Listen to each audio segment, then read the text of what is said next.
Well, thanks for coming by the Strangely Mysterious channel. I'm your host, Jay Morris. Now, if you like the strangely mysterious and the mysteriously strange, well, you're in the right spot. Now, a lot of people are going to be traveling for the holidays, so this may be a story that'll make you a little jittery. Did you know that over 2,000 planes have disappeared in the Nevada Triangle? Yes, I said 2,000 planes. And some of these aviators were pros, knew exactly what to do in every situation. So if you like stories like this, well, do me a favor. You go ahead and you hit that like, you hit that subscribe, you turn on all the notifications, you go grab you a pimento cheese sandwich and some butter cookies. Yes, pimento cheese sandwich and butter cookies. And hang around to the end of the show, and I'll tell you exactly why the pimento cheese and the butter cookies. It's delicious, so don't miss out.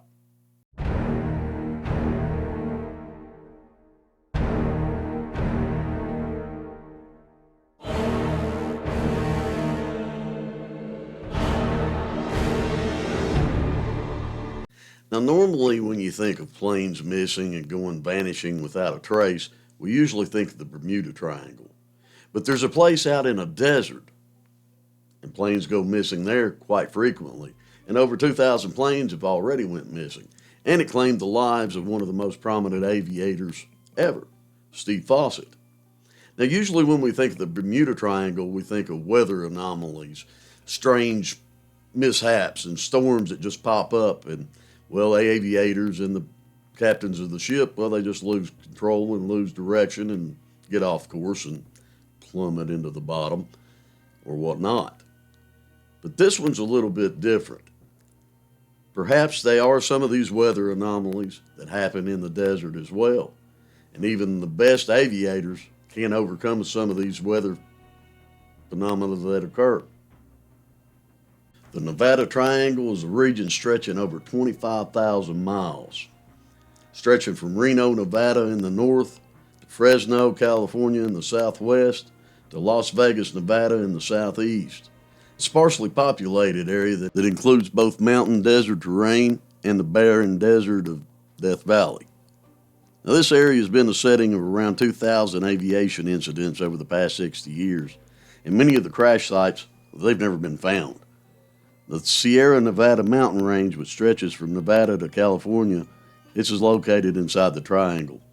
The Triangle also includes Yosemite, Sequoia, and the Kings Canyon National Parks.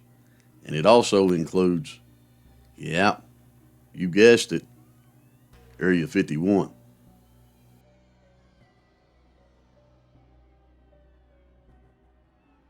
The most famous secret air base is that of Area 51, and coincidentally, or maybe not, it's located inside the Nevada Triangle.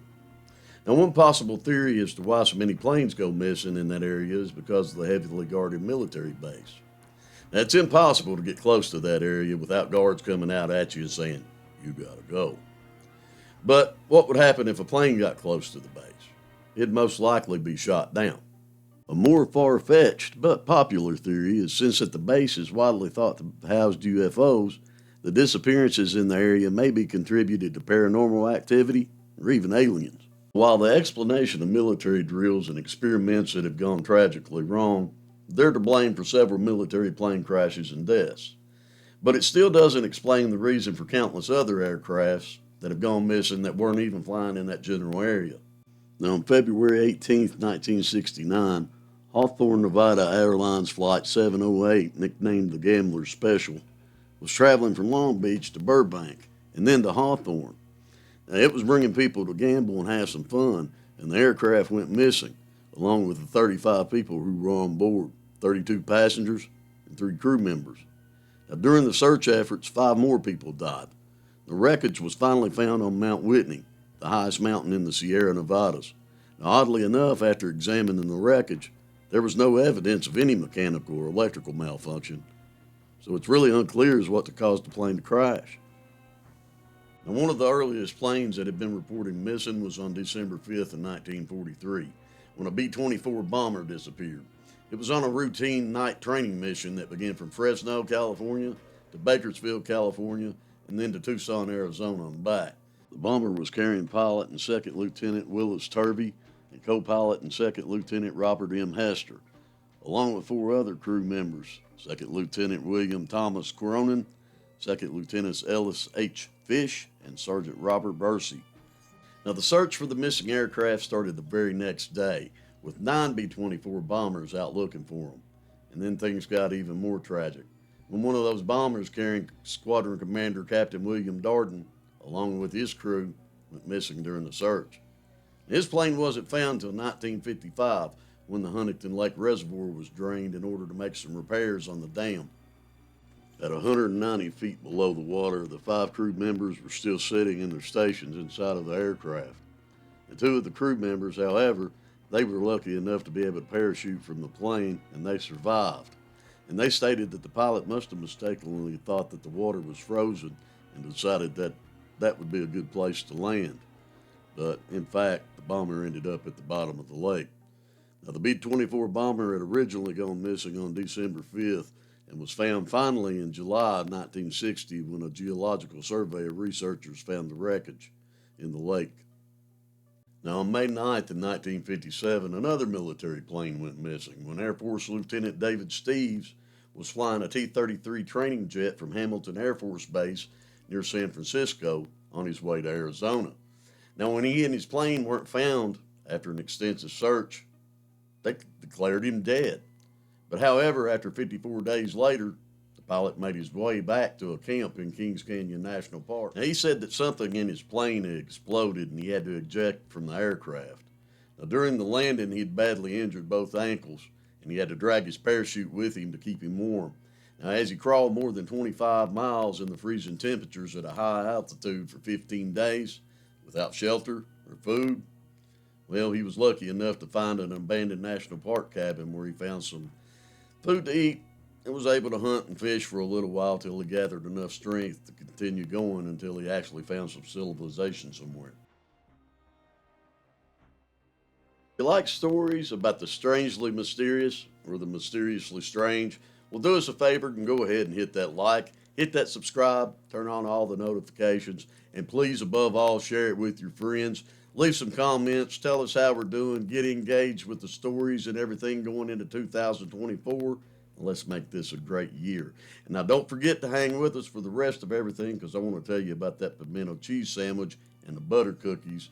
Because, well, sometimes really great things come out of necessity. So let's get back into the story. Now, some people believe that this is a natural phenomenon called a mountain wave that's causing all the planes to crash in the Nevada Triangle.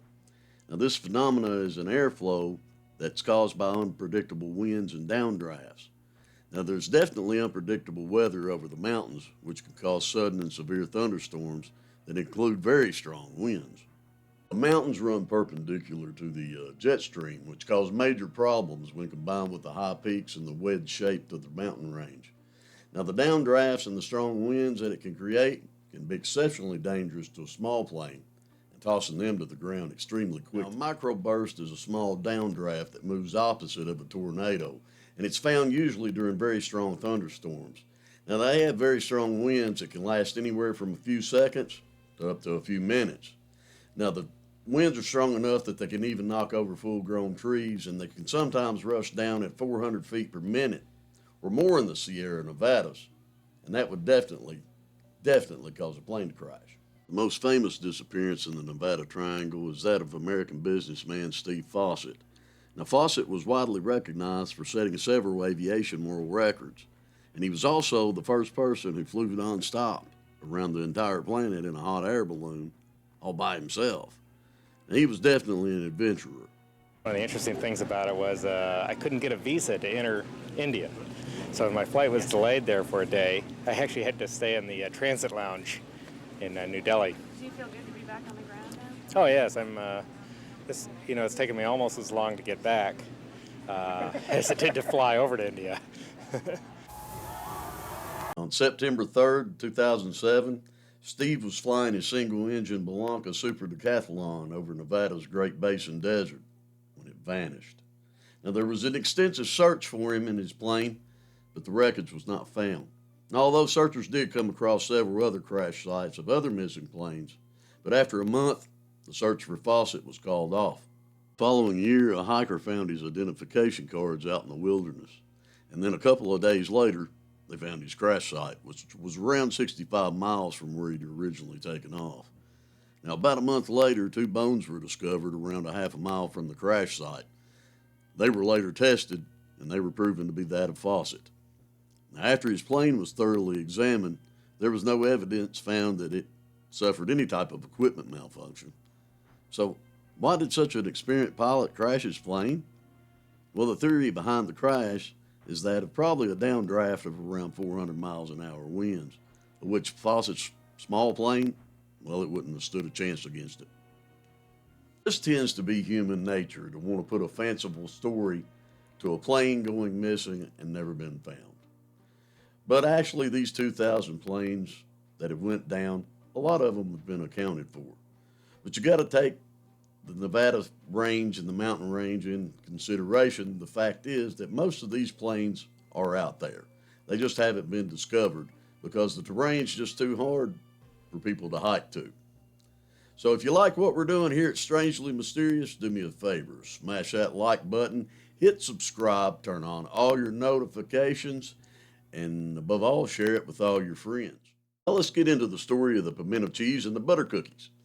Well, I was in kindergarten, and the class takes a field trip, and at that time, kids took the little brown bag lunches, and you wrote your name on them and everything like that. Well, my lunch came up missing. And now, the place that we took the trip to, well, there were no restaurants or really nowhere to get any food, but there was a vending machine. Now, my teacher took me over there, and she looked, and there was ham salad, egg salad, I think maybe a tuna salad, things you don't want to eat out of a vending machine. But there happened to be a pimento cheese sandwich, and I'm a cheese fan. I love cheese. And there was that and butter cookies, no chips, nothing like that. So guess what? That happened to be one of the best things I've ever had. And 45 years later, I'm still eating pimento cheese sandwich and butter cookies. And all you got to do is eat the butter cookies like you do potato chips. It's quite interesting, and I wouldn't steer you wrong. So if you like this and what we're doing, folks, remember we upload every Friday. And don't forget to check out the new podcast. We'll see you.